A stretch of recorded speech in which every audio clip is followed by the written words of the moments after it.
Noong panahong siya'y hari, masiglang kanyang pagbati. Mahigpit ang hawak ng mga daliri, at ang lakad na may matuwid. Mahusay ang kanyang talumpati, mag-isip kung siya'y magdamit.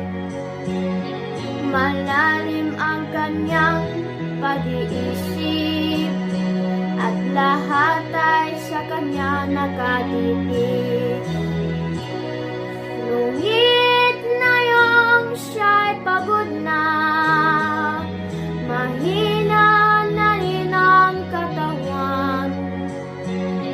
Pinagmamasdan na lamang sa bintana ang unti-unting pagdaloy ng ulan. Unang tanong sa umaga, kung anong kanyang nagawa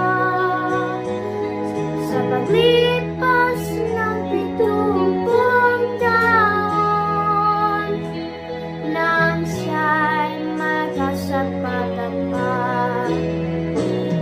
Si Lolo Hermin, si Lolo Hermin, si Lolo Hermin ay matanda na, ngunit mahal ko pa si Lolo Hermin, kahit siya na yun ay wala na. Sa piling na maalala, sa tuwing siya ay nag-iisa, tanging hangad ay laging mapaligiran, mga anak na kanyang minamahal.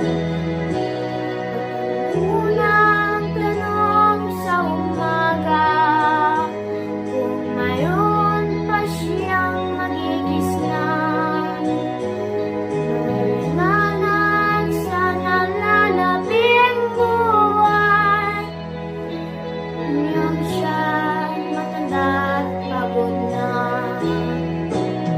Si Lolo Hermin, si Lolo Hermin, si Lolo Hermin ay matanda na, ngunit mahal ko pa si Lolo Hermin, kahit siya na yun